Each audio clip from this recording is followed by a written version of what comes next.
Alright, so isang magandang umaga muli sa lahat ng mga delivers natin. And it's the first time po tayo mapanood sa YouTube channel. Thank you very much. Please subscribe. Click mo na po yan, Doc Gigi. Second day namin ngayon ng ating orientation. So, I think since summer, ito lang muna ang best attire natin. Anyway, sa lahat ng mga empleyado, okay, so ito ay para sa iyo. Okay. So bakit nga ba maraming empleyado ang hindi yung mayaman? Yung nandun sa middle class, okay? Na pag tinignan mo rin naman ang buhay ng middle class is nagagawa rin naman partially yung gusto, di ba? May bahay, may kotse, may mga magagandang gadgets, di ba?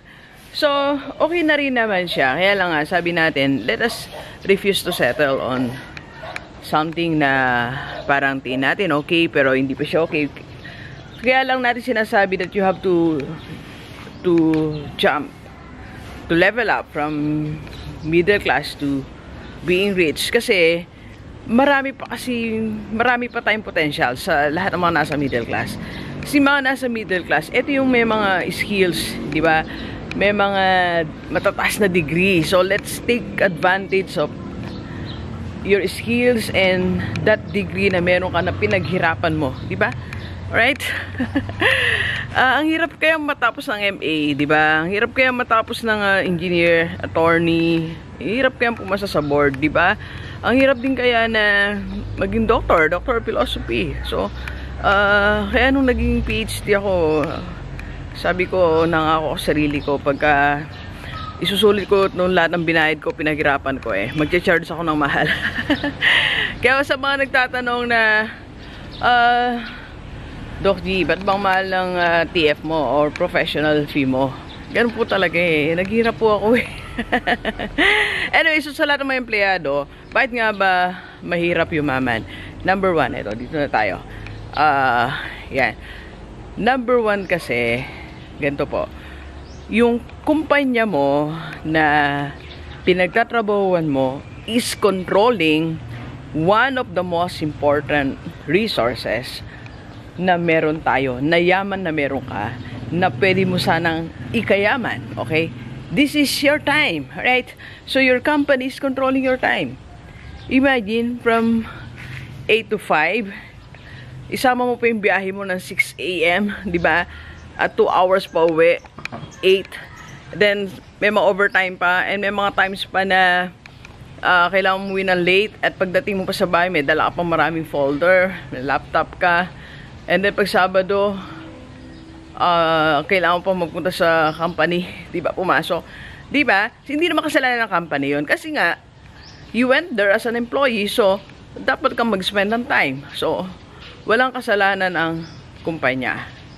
Alright, wala. Ang sinasabi ko lang, nakokontrol niya yung time mo. Na yung time, pinakamalaga para tayo yumaman. Diba? Yun yung yun yung number one na dapat meron ka. Okay? So, Doc G, anong gagawin ko? So, hindi na ako yayaman. Mali, yayaman ka pa rin. Okay? So, sabi ko nga, i-divide natin ang araw natin, diba? Yung unang bahagi ng araw natin, we work for our company. Okay? Dahil binabayaran tayo ng kumpanya natin, magtrabaho naman tayo ng tama. Okay? Sakto sa oras, productive, you deliver what is expected from you. Pero after work, after that, work for your wealth. Ito na, di ba? Ito na yung time, yung oras mo ngayon, yung oras mo, doon, na-vlog ko na the same topic, pero ngayon ang focus natin yung time. I-manage mo na ngayon yung time mo. Ikaw na ngayon may-ari ng time mo. Hindi na sila. Diba? Ikaw na ngayon may-ari ng oras mo. Gawin mo na. Maging wise ka na sa paggamit. Gawin mo na kung ano yung tingin mo makakapagpayaman sa'yo. Ito na yan pag-uwi mo.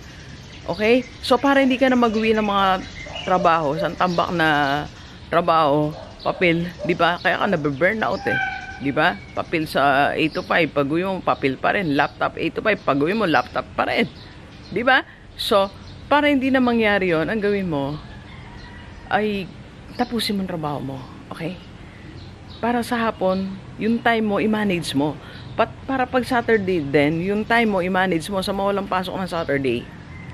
I-manage mo na yung oras mo. Okay? Ang gawin mo, per hour mo siya. Ganito.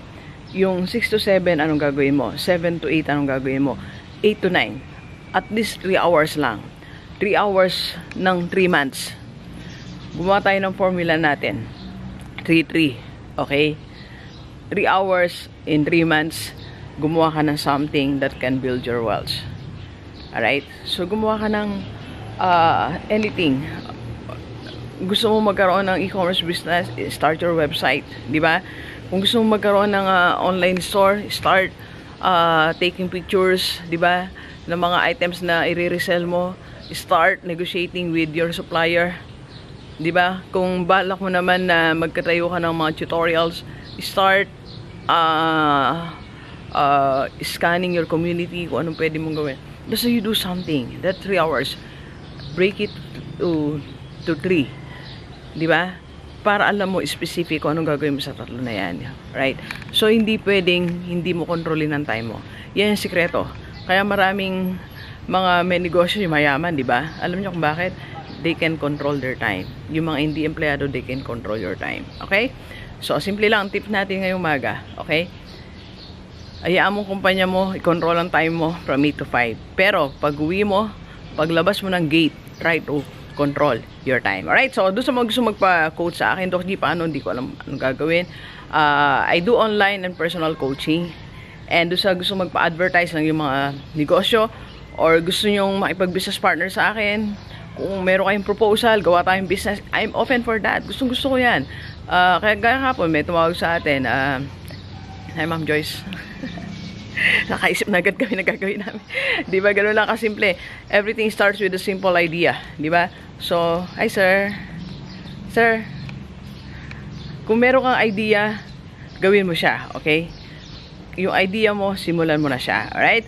So, yun, ulitin natin, everything starts with an idea. Okay? So, message mo ako sa aking FB page, Dr. Gigi Sunga or Dr. Gigi di Sunga. Yan. So, makikita mo naman ako dyan. Nagkakagulo sila dyan. And gusto mo mag-reseller na statement shirt, payong, bag, overrun. So, kinialing tisay, mag-message ka lang. Okay? Alright. So, please share this video sa lahat ng kaibigan natin, kahit OFW o dito sa Pilipinas, para sama-sama tayong mabago at mula natin buhay. Alright, so thank you very much, Delivers. Enjoy the rest of the day. Let's go, let's go.